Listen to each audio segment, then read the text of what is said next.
दोपहर का समय था। राजा अकबर अपने दरबार में बैठे कुछ सोच रहे थे।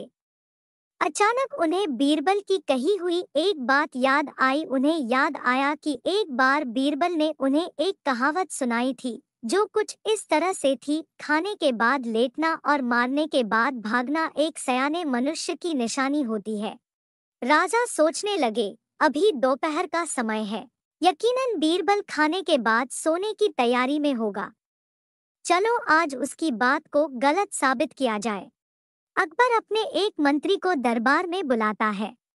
अकबर अपने सैनिक को आदेश दिया कि इसी वक्त बीरबल को दरबार में उपस्थित होने का संदेश दिया जाए। बीरबल अभी खाना खाकर बैठे ही थे कि सेवक राजा का आदेश लेकर बीरबल के पास पहुंचा। बीरबल आदेश के पीछे छिपे राजा की मंशा भली भांति समझ गए। उन्होंने सेवक से कहा, तुम थोड़ी देर रुको, मैं कपड़े बदलकर तुम्हारे साथ ही चलता हूँ। बीरबल अपने कमरे में चला जाता है। अंदर जाकर बीरबल ने अपने लिए एक तंग पजामा चुना। पजामा तंग था तो उसे पहनने के लिए उन्हें बिस्तर पर लेटना पड़ा।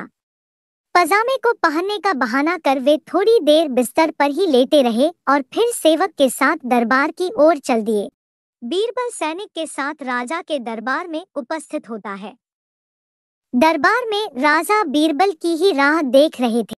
उनके वहां पहुंचते ही राजा ने पूछा, क्यों बीरबल, आज खाने के बाद लेटे थे या नहीं?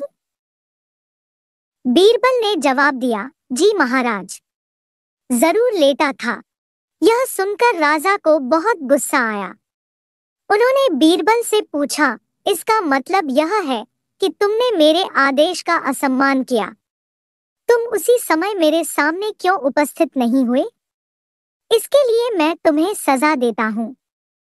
बीरबल ने तुरंत जवाब दिया, महाराज, ये सच है कि मैं थोड़ी देर लेटा था, लेकिन मैंने आपके आदेश की अवहेलना नहीं की है। आपको मुझ पर यकीन न हो तो आप सेवक से इस बारे में पूछ सकते हैं। हाँ, ये अलग बात है कि मुझे इस तंग पजामे को पहनने के लिए बिस्तर पर लेटना पड़ा था।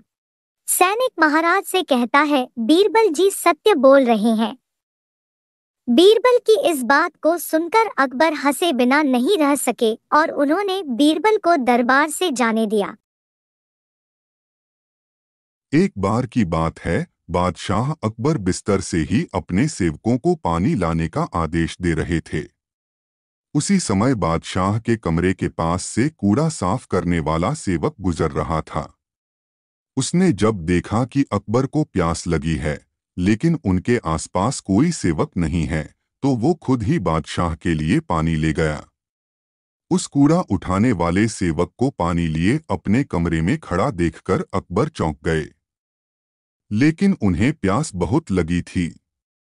ऐसे में बिना ज्यादा सोचे समझे अकबर ने उसका लाया हुआ गिलास पकड़ा और पानी पी लिया। उसी वक्त अकबर के कुछ खास कार्यकर्ता उनके कमरे में पहुंचे। उन्होंने कूड़ा उठाने वाले सेवक को वहां देखते ही उसे कमरे से तुरंत बाहर जाने के लिए कहा। फिर उन्होंने कुछ देर बादशाह से बात की और वो भी उनके कमरे से चले गए। तभी कुछ देर बाद बादशाह अकबर का पेट खराब होने लगा। जैसे जैसे दिन ढलता गया, उनकी तबीयत और बिगड़ गई। बादशाह की ऐसी हालत देखकर बड़े से बड़ा हकीम बुलवाया गया, लेकिन दवाई लेने के बाद भी उनकी तबीयत में कोई सुधार नजर नहीं आ रहा था। तभी राजवैद्य ने बादशाह को ज्योतिष बुलवाने का सुझाव देते हुए कहा, बादशाह, लगता है आप पर मनहूस इंसान का साया पड़ गया है। राजवैद्य की बात का मान रखते हुए अकबर ने ज्योतिष को बुलाने का आदेश दिया।